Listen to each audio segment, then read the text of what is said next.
سلم لي على هادي الأمم. السلام عليكم ورحمة الله وبركاته.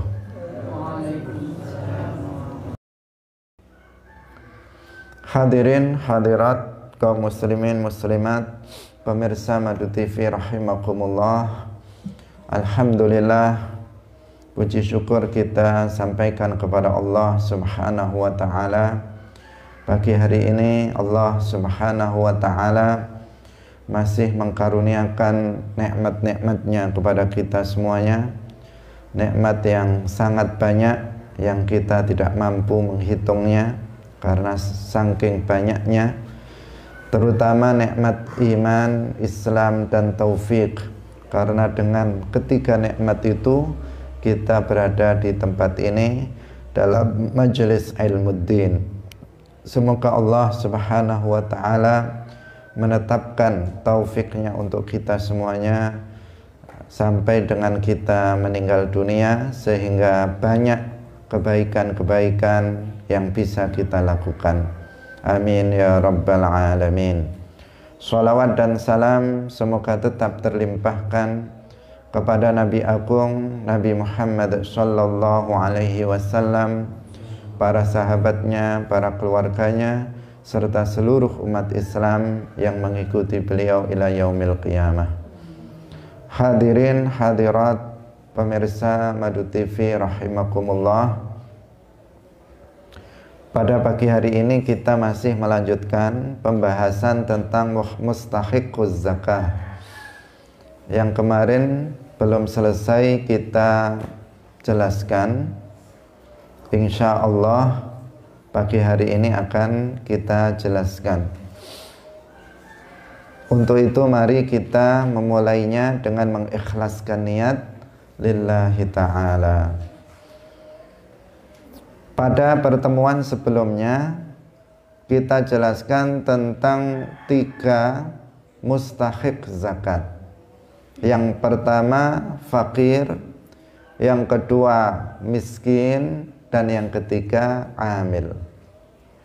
Fakir artinya adalah orang yang tidak bekerja, atau dia bekerja tetapi hasilnya tidak mencapai separuh dari kebutuhan primernya. Misalnya dia dalam sehari membutuhkan uang 50.000, tetapi dia hanya dapat 10.000, 20.000, tidak sampai separuh dari yang dia butuhkan. Orang seperti ini namanya orang fakir. Kemudian yang kedua adalah orang miskin, yaitu orang yang sudah bisa memenuhi separuh dari kebutuhannya, tetapi tidak mencukupi seluruhnya. Artinya tidak bisa mencukupi keseluruhan kebutuhan primernya, hanya mampu memenuhi separuh atau lebih, tetapi tidak sampai memenuhi keseluruhan kebutuhannya. Misalnya seseorang yang membutuhkan uang 50.000, tetapi dia hanya dapat 30.000, hanya dapat 40.000, masih kurang dari yang dia butuhkan 50.000. Maka orang semacam ini namanya orang miskin. Kemudian yang ketiga adalah amil. Amil adalah orang yang ditunjuk oleh imam, yang ditunjuk oleh khalifah, yang ditunjuk oleh pemerintah dengan tanpa diberi gaji dari baitul mal, tidak diberi gaji dari kas negara. Dia ditugaskan, ditunjuk untuk mengambil atau menerima zakat dan mentasarufkannya kepada mustahiqnya. Jadi poinnya di sini apa? Dia ditunjuk oleh imam atau khalifah atau pemerintah. Jadi ditunjuk oleh pemerintah untuk apa? Untuk mengambil zakat atau menerima zakat, kemudian membagikannya mentasarrufkannya kepada orang-orang yang berhak. Itu tugas dia. Dan dia tidak diberi gaji dari pekerjaannya itu, dari Baitul Mal. Berarti jika seseorang itu dia mengambil, menerima dan mentasarrufkan zakat, namun dia tidak ditunjuk oleh pemerintah, maka dia bukan amil syar'i yang berhak menerima zakat. Misalnya di masjid atau di mushola dibentuk kepanitiaan zakat yang ditunjuk oleh takmir atau pemilihan secara langsung, maka itu bukan amil syar'i yang berhak mengambil zakat. Tidak berhak mereka mengambil zakat. Atau misalnya ditunjuk di tingkat RT atau di tingkat desa, maka ini panitia zakat, bukan amil syar'i yang berhak untuk mendapatkan zakat. Hadirin hadirat rahimakumullah, karena amil itu ditunjuk oleh imam, ditunjuk oleh kepala negara, ditunjuk oleh pemerintah. Pemerintah yang di sini yang dimaksud bukan pemerintah desa, bukan, tetapi pemerintah di tingkat pusat. Hadirin hadirat rahimakumullah. Kemudian jika kemudian orang ini misalnya ditunjuk oleh imam, tetapi dia digaji dari Baitul Mal, dari kas negara dia digaji, maka ini juga bukan amil syar'i yang berhak menerima zakat. Jadi kalau tidak ditunjuk oleh imam bukan amil syar'i, atau ditunjuk oleh imam tetapi digaji dari Baitul Mal juga bukan amil syar'i. Tetapi amil syar'i, dia ditunjuk oleh imam dan dia tidak diberi gaji dari Baitul Mal, maka dia adalah amil syar'i yang boleh untuk mengambil bagian dari zakat. Hadirin hadirat rahimakumullah. Panitia-panitia yang biasa dibentuk di tingkat RT, di tingkat masjid mushola, mereka bukan amil syar'i. Karena itulah maka mereka nggak berhak untuk mengambil zakat, kecuali apabila anggota dari panitia tersebut adalah orang-orang fakir atau miskin. Maka mereka boleh diberi zakat atas nama fakir atau atas nama miskin, bukan atas nama amil syar'i. Jadi kalau misalnya panitia-panitia itu miskin, boleh diberi, bukan karena dia amil, bukan, tetapi karena dia miskin. Kalau panitia-panitia itu ada yang fakir, maka dia diberi atas nama orang fakir, bukan atas nama amil syar'i. Kalau anggota panitia itu misalnya ada yang gharim, banyak hutangnya nggak bisa bayar, maka dia diberi, tetapi dengan atas nama gharim, bukan atas nama amil syar'i.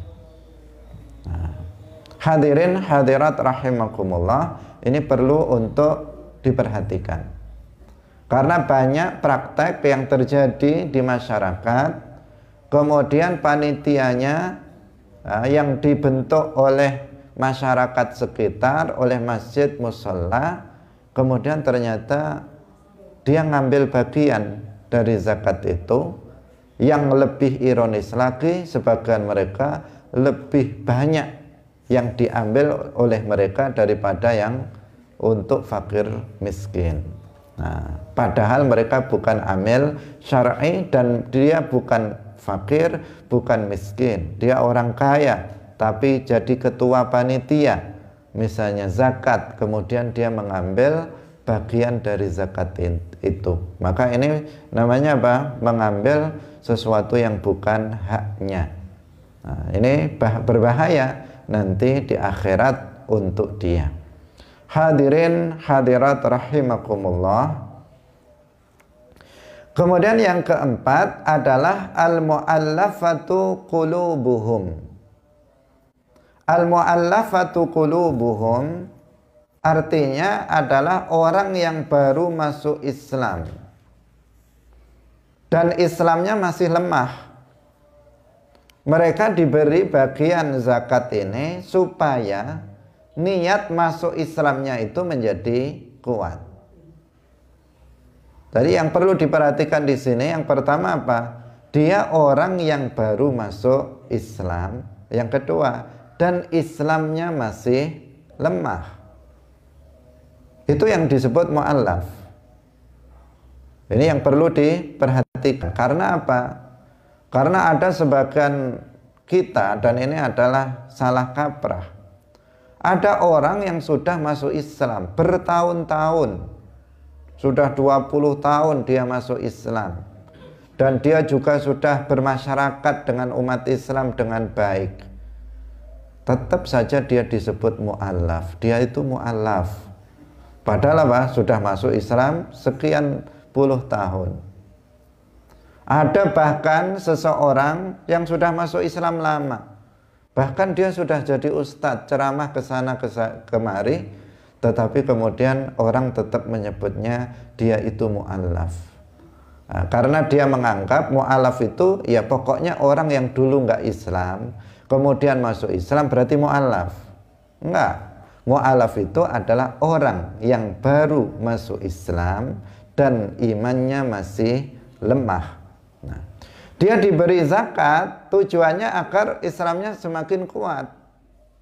Orang itu kalau asalnya dia berada di komunitas yang berbeda. Dia komunitasnya bukan komunitas Muslim. Kemudian dia masuk kepada agama Islam. Otomatis dia akan bergaul dengan orang-orang yang baru, dengan komunitas yang baru yang selama ini dia tidak bersama mereka. Nah, ketika mereka itu bergaul dengan komunitas yang baru, maka mereka pasti harus menyesuaikan diri. Mereka harus apa istilahnya bagaimana dia bisa bergaul dengan baik dengan umat Islam. Nah, di sini ketika dalam kondisi dia untuk menyesuaikan dirinya dengan lingkungan, dengan komunitas masyarakat yang baru, kemudian dia diberi zakat, maka otomatis dia akan mendekat dengan umat Islam. Dia akan semakin terbiasa dalam pergaulannya dengan sesama Muslim, yang itu akan mendekatkan dia atau akan menguatkan dia dalam keislamannya. Dia akan semakin kokoh untuk masuk Islam karena ternyata umat Islam peduli dengan saya, dengan kondisi saya yang baru saja masuk Islam. Itu tujuannya, untuk menguatkan keislaman orang tersebut. Hadirin hadirat rahimakumullah.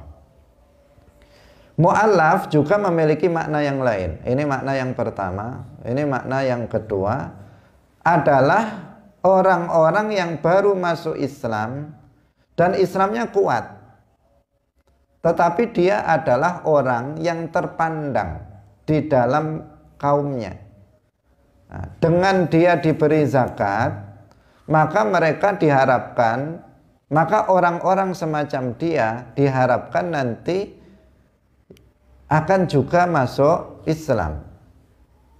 Jadi misalnya ada seseorang masuk Islam, orang ini orang berpengaruh, yang apabila dia masuk Islam, orang lain juga ikut masuk Islam. Nah, orang ini berpengaruh masuk Islam. Begitu dia masuk Islam, Islamnya sudah kuat. Islamnya sudah kuat. Artinya kalau mengikuti kriteria yang pertama, karena Islamnya sudah kuat, kan tidak diberi. Tetapi orang ini adalah orang yang punya pengaruh di masyarakat. punya pengaruh di masyarakat. Jika dia diberi, maka orang semacam dia yang masih kafir itu akan tertarik masuk Islam. Orang lain yang masih kafir, yang semacam dia, yang juga memiliki pengaruh sama dia, maka dia akan tertarik untuk masuk Islam. Dia akan mengatakan, enak ya dalam Islam, orang itu masuk Islam, dia diberi zakat. Nah, akhirnya dia tertarik untuk masuk Islam. Padahal jika orang ini masuk Islam, maka diharapkan banyak sekali orang yang akan mengikuti jejak dia masuk ke dalam agama Islam. Nah, orang seperti ini juga mu'allaf yang berhak untuk mendapatkan zakat. Jadi orang yang baru masuk Islam dan Islamnya masih lemah, yang pertama. Yang kedua, orang yang baru masuk Islam, Islamnya sudah kuat, tetapi dia memiliki pengaruh yang kuat, sehingga dengan dia diberi zakat, harapannya orang semacam dia yang masih kafir itu tertarik untuk masuk ke dalam agama Islam. Karena Islam ini adalah satu-satunya agama yang benar. Tidak ada agama yang diridhoi oleh Allah selain hanya Islam. Islam adalah agama seluruh para nabi, mulai dari nabi yang pertama, Nabi Adam, sampai nabi yang terakhir, Nabi Muhammad. Islam adalah agama seluruh para malaikat. Semua para malaikat yang ada di atas langit, semuanya beragama Islam. Islam adalah satu-satunya agama samawi yang diridhai oleh Allah Subhanahu wa ta'ala. Karena itu Islam sangat berharga. Dalam Al-Quran disebutkan, inna dina indallahil Islam, wa may yabtaghi ghairal islami dinan falan yuqbala minhu wa huwa fil akhirati minal khasirin. Barang siapa yang mencari agama untuk dia peluk selain agama Islam, maka Allah tidak akan menerimanya, dan dia di akhirat tergolong sebagai orang-orang yang celaka, orang yang merugi nanti di akhirat. Artinya Islam ini adalah nikmat teragung. Seseorang jika mati dalam keadaan muslim, artinya mati husnul khotimah, maka dia akan masuk surga. Sebanyak apapun dosa yang pernah dia lakukan di dunia, selama dia mati dalam keadaan muslim, maka dia akan masuk surga. Pentingnya Islam seperti itu. Meskipun dia nanti di akhirat disiksa di neraka karena dosa-dosa yang pernah dia lakukan, dia akan tetap keluar dari neraka dan masuk ke dalam surga. Dalam hadis Rasulullah sallallahu alaihi wasallam bersabda, yakhruju minan nari man qala la ilaha illallah wa fi qalbihi waznu dzarratin min iman. Akan keluar dari neraka orang yang mengatakan la ilaha illallah. Yang dimaksud di sini bukan hanya mengatakan dengan lisan, tetapi dia juga meyakininya dalam hati. Orang yang mengatakan la ilaha illallah ay wa Muhammadur Rasulullah wa fi qalbihi waznu dzarratin min iman, dan di dalam hatinya terhadap sebiji sawi dari keimanan. Ada keimanan kecil sekali di dalam hatinya, dikatakan oleh Nabi yakhruju minan nar, akan keluar dari neraka dan masuk ke dalam surga. Jadi keimanan atau Islam ini menjadi modal keselamatan manusia. Karena itulah maka harus diupayakan orang itu masuk ke dalam agama Islam.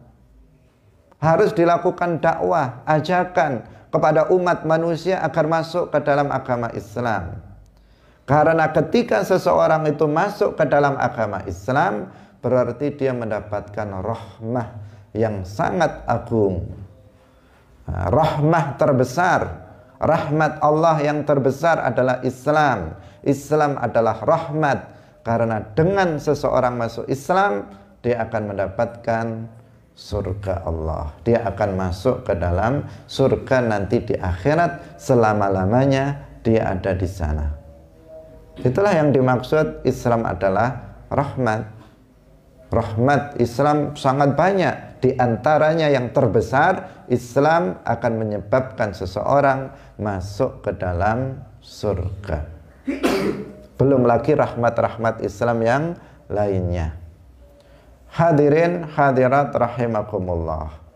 Nah, maka salah satu dalam di sini dalam mustahiq zakat ada mu'allaf. Ini juga dalam rangka apa? Memperkuat Islamnya. Dia baru masuk Islam, agar kuat Islamnya dikasih zakat. Akhirnya dia semangat dalam Islam, karena dia tahu Islam ternyata agama yang baik. Islam yang mengajarkan kebaikan. Islam ternyata umat Islam itu baik-baik kepada dirinya. Semakin kokoh keislamannya, diharapkan dia akan mati dalam keadaan muslim. Atau yang satunya lagi tadi, dia baru masuk Islam, Islamnya kuat, tetapi jika dia diberi zakat, orang lain akan tertarik masuk ke dalam agama Islam. Inilah menunjukkan betapa pentingnya Islam itu bagi seorang manusia. Betapa pentingnya seseorang itu mati dalam keadaan sebagai seorang muslim, mukmin. Mukmin itu muslim, muslim itu mukmin. Nah, hadirin hadirat kaum muslimin muslimat pemirsa rahimakumullah. Kemudian yang kelima adalah riqab. Riqab. Riqab ini yang dimaksud adalah budak mukatab. Budak itu bermacam-macam. Jenisnya budak hamba sahaya itu bermacam-macam. Yang dimaksud dengan riqab adalah budak mukatab. Apa itu budak mukatab? Budak mukatab adalah hamba sahaya. Jadi budak di sini maksudnya hamba sahaya, bukan budak bahasa Melayu, artinya anak kecil atau apa. Budak-budak ini bukan itu. Tetapi budak itu adalah apa? Hamba sahaya, orang yang nggak merdeka, orang yang dimiliki oleh orang lain. Itu namanya hamba sahaya. Hamba sahaya yang memiliki perjanjian dengan tuannya, dengan pemiliknya. Jika dia bisa membayar uang dengan jumlah tertentu, maka dia akan dimerdekakan. Tuannya mengatakan kepada dia, pemilik budak ini mengatakan kepadanya, jika kamu bisa membayar uang kepadaku 100 juta misalnya, atau kebanyakan misalnya 10 juta kamu bisa bayar ke saya, maka kamu saya merdekakan. Budak semacam ini namanya apa? Budak mukatab. Nah, maka budak ini kemudian diberi zakat agar dia bisa membayar yang diperlukan untuk membebaskan dirinya. Jadi dia perlu uang berapa tadi? 10 juta. Dia diberi dari zakat 10 juta agar dia bisa membayar kepada tuannya dan dia menjadi orang yang bebas, orang yang merdeka, bukan menjadi seorang budak. Karena ada di dalam Islam itu praktek perbudakan ini. Tetapi sekarang sudah tidak ada lagi. Islam menganjurkan kepada umat Islam untuk memerdekakan budak. Bahkan sebagian hukuman itu adalah memerdekakan budak. Artinya Islam mendorong agar umat Islam memerdekakan budak. Tetapi bukan artinya perbudakan itu dilarang, tidak. Tetapi hari ini tidak memungkinkan terjadi perbudakan. Kalau mengikuti ketentuan syariat Islam, maka tidak dimungkinkan. Karena perbudakan itu dimungkinkan terjadi manakala terjadi peperangan. antara umat Islam dan orang kafir, maka mereka yang ditawan kemudian dibagi-bagi di antara umat Islam sebagai budak. Ini pada masa lalu. Sekarang nggak ada perang, sehingga tidak dimungkinkan adanya perbudakan pada masa sekarang. Karena itu secara otomatis bagian dari riqab itu sudah nggak ada lagi sekarang. Untuk riqab ini nggak ada lagi, bagian untuk riqab nggak ada lagi. Maka jangan dipaksakan. Mu'alif kemarin sudah mengatakan ini wajib ditasarrufkan ila man wujida. Jadi diberikan kepada orang yang ada dari 8 asnaf ini. Yang nggak ada bagaimana? Ya jangan diada-adakan. Yang nggak ada ya sudah nggak ada. Jangan diada-adakan. Kenapa kita tegaskan seperti ini? Karena ada sebagian orang yang berpendapat 8 ini harus ada semua. Kalau nggak ada bagaimana? Ya diada-adakan. Ada yang seperti itu. Sehingga ada yang sangat fatal. Sebagian mengatakan bahwa budak pada zaman sekarang ini ya TKW itu, TKI, TKW di luar negeri itu budak. Nah, kemudian apa? Kemudian mereka bisa diberi zakat. Nah, ini apa? Ini keliru. Mengatakan pembantu rumah tangga itu budak itu bisa diberi zakat. Ini juga kekeliruan. Bagaimana bisa dimaknai seperti itu? Ini akan sangat berbahaya. Kalau TKW itu dianggap sebagai budak, konsekuensinya bukan masalah zakat saja, tetapi permasalahan yang lain. Karena dalam masalah yang lain, dalam hukum Islam yang lain, seorang amah, budak perempuan, itu halal untuk digauli oleh tuannya, pemiliknya. Lah kalau ini di pembantu itu disamakan dengan budak, maka ini akan membahayakan. Nanti pembantu nanti bisa digauli oleh majikannya dan seterusnya. Ini adalah tidak benar sama sekali, sangat berbahaya, ajaran yang sangat berbahaya. Jadi hamba sahaya hari ini sudah tidak ada.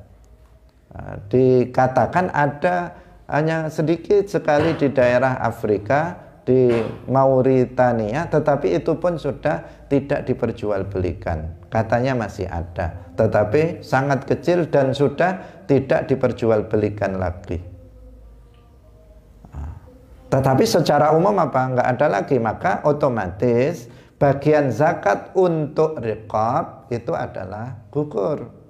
Jangan dipaksakan ada, kemudian disama-samakan dengan ini dan itu. Tidak perlu seperti itu dan tidak boleh. Hadirin hadirat rahimakumullah. Yang berikutnya, yang keenam adalah gharim. Gharim adalah orang yang berhutang, bukan untuk digunakan dalam kemaksiatan. Misalnya dia hutang untuk menghidupi anak-anaknya. Dia berhutang untuk makan sehari-hari. Dia berhutang untuk beli pakaian anaknya, untuk pakaian dia, untuk anaknya. Dia berhutang tujuannya ya untuk bayar sekolah anaknya, misalnya. Dia berhutang untuk keperluan yang halal, bukan untuk maksiat. Dia bukan berhutang misalnya untuk berjudi, bukan hutang untuk minum-minuman keras, tidak. Tetapi dia berhutang untuk sesuatu yang halal, untuk keperluan sehari-hari yang halal. Kemudian dia tidak mampu untuk melunasi pada waktunya. Sudah jatuh tempo, dia nggak bisa bayar hutang. Dia hutang kepada seseorang untuk keperluan sehari-hari, untuk bayar sekolah anaknya. Dia berjanji untuk membayarnya selama 6 bulan. Setelah jatuh tempo 6 bulan, dia nggak bisa bayar. Padahal sudah jatuh tempo, dia nggak bisa bayar. Maka orang semacam ini boleh menerima zakat. Dia diberi zakat untuk bisa membayar hutangnya. Berapa hutangnya? 1 juta. Dikasih 1 juta untuk bisa membayar hutang dia. Nah, itu Islam mengajarkan seperti itu, kebaikan untuk sesama, bahkan orang ini berhak untuk mendapatkan zakat. Tetapi kalau hutangnya itu hutang untuk maksiat, meskipun dia tidak bisa membayar atau tidak bisa untuk melunasi hutang-hutangnya, dia tidak berhak untuk mendapatkan zakat. Nah, karena apa? Dia tujuannya untuk maksiat, untuk hutang untuk maksiat, atau hutang dengan cara maksiat, dengan riba misalnya, hutang dengan cara riba. Hutang semacam ini juga orang yang berhutang seperti ini, jika dia tidak mampu membayarnya, maka ya dia tidak diberi zakat. Karena apa? Utangnya adalah utang yang haram, bukan utang yang halal. Tetapi jika seseorang hutang murni halal, maka dia diberi zakat itu. Maka seharusnya panitia ya juga mencari siapa nih gharim-gharim ini, karena banyak juga orang yang punya hutang, yang nggak bisa bayar, yang perlu dibantu untuk membayar hutangnya. Tidak fokus kepada hanya fakir miskin saja, tetapi juga gharim ini perlu untuk diberi zakat. Bukan hanya perlu, karena memang mereka adalah orang yang berhak untuk menerima zakat. Meskipun hari ini sedikit sekali orang yang berhutang dengan hutang yang halal. Banyak orang yang berhutang untuk keperluan yang haram. Yang lebih banyak lagi orang berhutang dengan cara yang haram, yaitu dengan cara riba. Dia hutang di di bank yang ada bunganya, maka berarti dia hutang dengan cara yang riba, hukumnya haram. Maka meskipun dia tertumpuk-tumpuk oleh hutang, nggak bisa bayar, dia nggak berhak untuk menerima zakat, kecuali apabila dia sudah terbukti bahwa dia telah bertaubat dari dosanya itu. Dia sudah betul-betul taubat dari dosanya itu, maka dia bisa untuk diberi zakat. Hadirin hadirat rahimakumullah. Kemudian yang berikutnya adalah fi sabilillah. Fi sabilillah artinya orang yang berperang di medan pertempuran melawan orang-orang kafir tanpa mendapatkan gaji sepeser pun dari penguasa. Artinya dia adalah seorang pejuang sukarela. Dia bukan tentara yang digaji. Ya, jadi fisabilillah dalam masalah zakat adalah orang yang berperang fisik, bukan berperang pemikiran, bukan. Orang yang berperang fisik secara sukarela. Dan secara sukarela artinya dia tidak dibayar dalam perangnya tersebut melawan orang-orang kafir. Inilah yang disebut fisabilillah dalam masalah zakat. Fisabilillah dalam masalah zakat itu bukan artinya setiap orang yang melakukan kebaikan. Sabilillah itu bukan kullu amalin khairi, bukan artinya setiap perbuatan yang baik itu sabilillah dalam masalah zakat. Kalau dalam masalah lain secara umum orang yang melakukan kebaikan atau jalan kebaikan secara umum itu memang disebut sabilillah. Misalnya membantu fakir miskin, membantu anak yatim, kemudian mengajar TPQ, madrasah diniyah, pondok pesantren, itu semuanya secara umum sebenarnya adalah apa? Sabilillah. Ada orang dai, ada mubaligh, ada apa, itu secara umum kiai-kiai masjid, musola yang dakwah di masyarakatnya, secara umum mereka itu sebenarnya adalah sabilillah. Tetapi dalam masalah zakat, sabilillah terbatas. Dalam masalah zakat, khusus dalam masalah zakat, fisabilillah hanya dimaknai orang yang berperang secara fisik melawan orang kafir dan dia tidak digaji oleh pemerintah. Bukan tentara bayaran yang digaji itu, bukan. Kalau tentara yang sudah digaji, mereka tidak berhak menerima zakat. Tetapi mereka adalah tentara sukarela.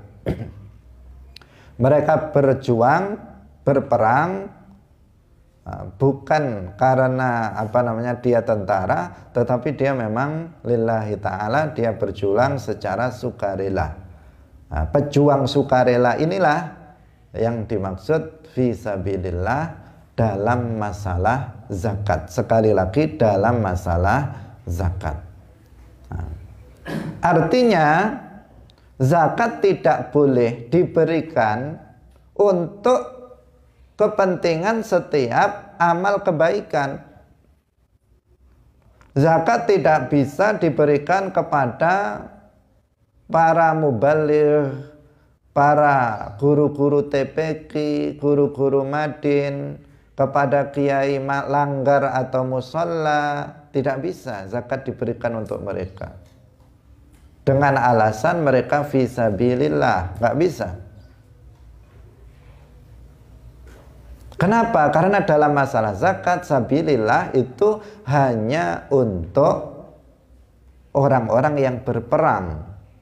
Orang-orang yang berperang melawan orang-orang kafir secara sukarela. Maka di sini zakat itu nggak boleh diberikan untuk pembangunan masjid. Nggak boleh digunakan untuk pembangunan musola.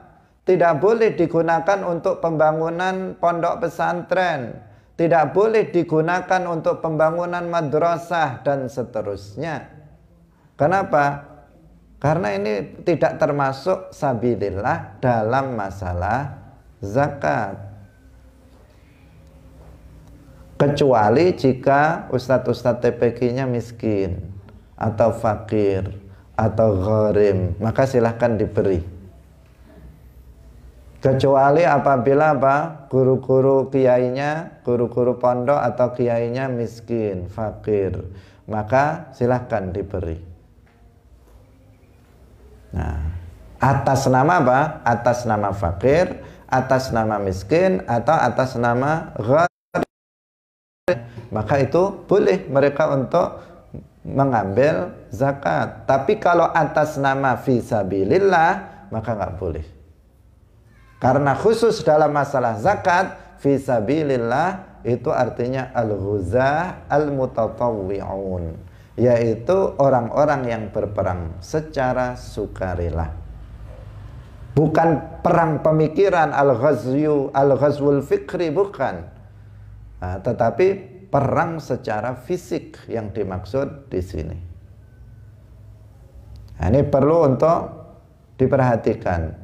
Karena sebagian orang menggunakan zakat untuk pembangunan jalan, untuk pembangunan masjid, untuk pembangunan musola, untuk pembangunan jembatan dan seterusnya. Nah, ini memang perbuatan yang baik, tetapi ini bukan sabilillah dalam masalah zakat. Dalam masalah lain ini disebut sabilillah. Ketika ada orang berjuang, dia seorang mubaligh menyampaikan dakwah Islam, maka dia mujahid, dia pejuang, dia fisabilillah. Tetapi untuk masalah zakat, dia tidak digolongkan sebagai fisabilillah. Tidak diragukan pahalanya besar, dia fisabilillah, dia mujahid, dia seorang pejuang. fisabilillah, pahalanya besar. Bahkan apabila dia melakukannya di tengah-tengah ketika umat ini rusak, dia mau memperbaiki akidah umat, maka akan masuk dalam hadis Rasulullah, man ahya sunnati inda fasadi ummati falahu ajru syahid. Orang yang menghidupkan ajaran Rasulullah, akidah Rasulullah, syariat Rasulullah di tengah-tengah rusaknya umat ini, maka dia akan mendapatkan pahala orang yang mati syahid. Tidak diragukan, pahalanya sangat besar. Seperti dia perang betulan dengan fisik, secara fisik melawan orang-orang kafir. Dari sisi apa? Pahalanya. Tetapi dia bukan sabilillah yang berhak untuk menerima zakat. Nah, sekali lagi apa? Dia bukan orang yang berhak untuk menerima zakat.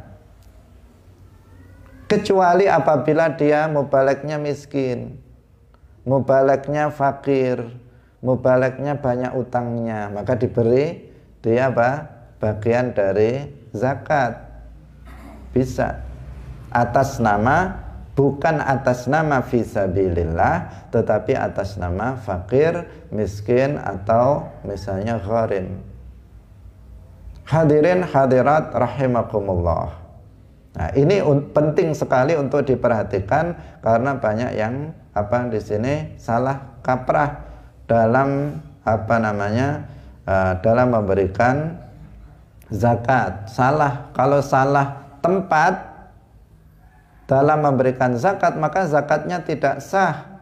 Jika tidak sah, maka tidak gugur kewajibannya. Nanti di akhirat dia masih menanggung dosa tidak mengeluarkan zakat, karena zakatnya tidak tersalur dengan benar, tidak sampai kepada orang yang berhak untuk menerima zakat. Hadirin hadirat rahimakumullah. Dan kebetulan memang banyak para guru-guru madrasah diniyah, TPQ itu yang miskin-miskin banyak, yang fakir-fakir banyak, guru-guru pondok yang gharim banyak utang juga banyak. Nah, ini kebetulan mereka juga dikasih saja, guru-guru itu diprioritaskan, guru-guru madrasah diniyah diprioritaskan. Tapi siapa? Mereka yang fakir, miskin, dan gharim. Dilihat, panitia melihat, ini guru-guru TPQ, didata dulu namanya. Kemudian ini orang biasa, guru TPQ yang miskin yang mana? Didahulukan dari orang biasa yang miskin. Mubalek yang miskin didahulukan dari orang biasa yang miskin. Diutamakan karena mereka adalah seorang pejuang, diutamakan. Tetapi jika pejuangnya itu kaya raya, jangan diberi, karena dia bukan fisabilillah dalam masalah zakat. Dia itu diberi karena dia miskin, bukan karena dia guru. Dia itu diberi karena dia fakir, bukan karena dia guru. Dia itu diberi karena apa? Gharim, bukan karena dia guru, bukan karena dia kiai, tetapi karena dia tadi fakir, miskin, atau gharim. Tapi karena dia itu pejuang, maka dia mesti diperhatikan, lebih diutamakan daripada yang lain. Karena bersedekah kepada orang yang soleh itu lebih baik dibandingkan bersedekah dengan orang biasa. Nah, kalau kita sedekah kepada orang soleh, seorang kiai yang taat dalam beragama, orang yang alim, kita bersedekah kepada mereka, itu lebih baik, pahalanya lebih besar dibandingkan kita sedekah kepada orang biasa. Meskipun itu juga diperbolehkan, nggak masalah, tetapi perbandingannya seperti itu. Wala ya'kul ta'amaka illa taqi. Artinya yang paling baik untuk memakan makanan kamu adalah orang yang bertakwa. Bukan berarti nggak boleh selain yang bertakwa kita beri sedekah, tetapi yang lebih baik kalau kita bersedekah, maka sedekah kepada orang yang bertakwa. Hadirin hadirat rahimakumullah. Apalagi dia adalah misalnya guru dari anak kita.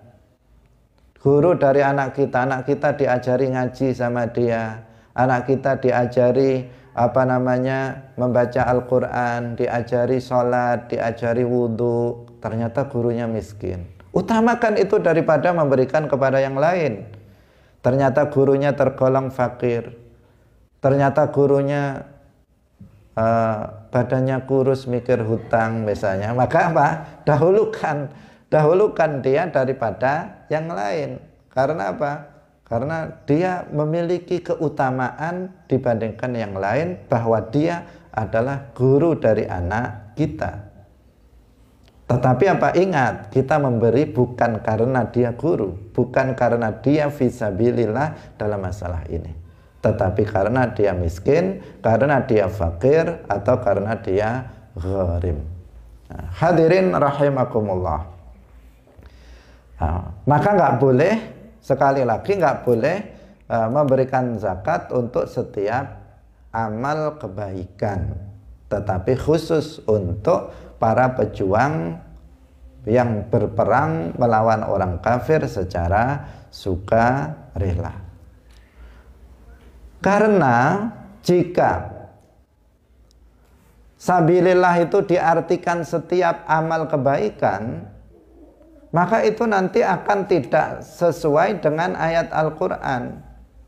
Dalam ayat Al-Quran yang menjelaskan tentang mustahik zakat itu, yaitu surat At-Taubah ayat 60, itu ayatnya dimulai dengan lafadz innama shadaqatu lil fuqara'i wal masakini wal 'amilina 'alaiha wal mu'allafati qulubuhum wa fir riqabi wal gharimina wa fi sabilillahi wa ibnis sabil. Dikatakan apa? Innama. Innama itu dalam bahasa Arab adalah yufidul hasr, yaitu sebuah kata yang berfaedah untuk membatasi. Sehingga ayat ini jika diterjemahkan, maka sesungguhnya zakat itu hanya ada lafaz apa? Hanya untuk 8 golongan. Hanya untuk 8 golongan. Sekarang, seandainya sabilillah itu diartikan setiap amal kebaikan, pertanyaannya berapa jumlah amal kebaikan itu? Tidak terhitung. Tidak terhitung. Kalau tidak terhitung jumlahnya, banyak orang yang bisa diberi zakat jumlahnya banyak sekali. Lalu apa fungsi kata innama dalam ayat itu? Nggak ada lagi fungsinya. Apakah Allah meletakkan kata innama dalam ayat itu sia-sia? Tentu tidak. Karena itu para ulama sudah sepakat bahwa kata fisabilillah dalam ayat itu bukan artinya setiap amal kebaikan, tetapi terkhusus untuk orang-orang yang berperang melawan orang kafir secara sukarela. Itu satu. Yang kedua, kalau fisabilillah itu diartikan setiap amal kebaikan, maka tidak diperlukan kata-kata innama shadaqatu lil fuqara'i wal masakin. Itu nggak perlu lagi. Kenapa? Karena memberi orang fakir itu sabilillah, fisabilillah. Memberikan untuk orang miskin juga fisabilillah. Memberi kepada gharim itu juga fisabilillah. Memberi kepada riqab budak juga fisabilillah. Lalu kenapa ada sabilillah lagi? Nah, kalau memang sabilillah artinya setiap amal kebaikan, cukup dikatakan innamas shadaqatu fi sabilillah. Udah cukup. Kalau memang berlaku untuk umum. Tapi ternyata enggak, dirinci. Ini menunjukkan apa? Menunjukkan bahwa fi sabilillah artinya bukan setiap amal kebaikan, Tetapi fi sabilillah itu khusus untuk orang-orang yang berperang melawan orang kafir secara sukarela, yang disebut dengan al-ghuzah al-mutatawwi'un, orang yang berperang secara sukarela, tidak digaji, tidak digaji oleh pemerintah ketika dia berperang. Hadirin hadirat kaum muslimin muslimat pemirsa Madu TV rahimakumullah, yang terakhir adalah Ibnu Sabil. Ibnu Sabil artinya musafir, yang melakukan perjalanan yang mubah, perjalanan yang diperbolehkan, bukan perjalanan maksiat, yang kehabisan bekal untuk bisa sampai ke tujuannya. Jadi dia melakukan perjalanan jauh, di tengah jalan kehabisan bekal. Di tengah jalan dia kehabisan bekal untuk bisa sampai ke tujuannya.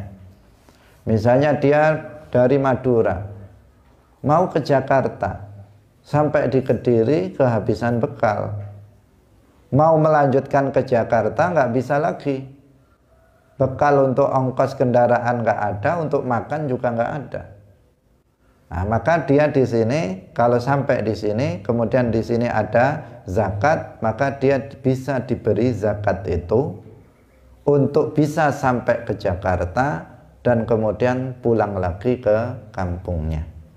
Diberi dia biaya untuk bisa melanjutkan perjalanannya ke tempat tujuan dia dan untuk kembali pulang ke rumahnya. Orang ini yang disebut Ibnu Sabil, yang disebut apa? Ibnu Sabil. Nah, Ibnu Sabil bukan santri yang di pondok-pondok itu, karena ada sebagian orang santri itu dimasukkan sebagai Ibnu Sabil. Itu tidak tepat, karena mereka bukan musafir. Mukim, santri itu mukim, bukan musafir. Kemudian Ibnu Sabil itu juga bukan anak jalanan. Diartikan Ibnu anak sabil jalan, berarti anak jalanan. Nah, kemudian mereka zakat diberikan untuk anak-anak jalanan.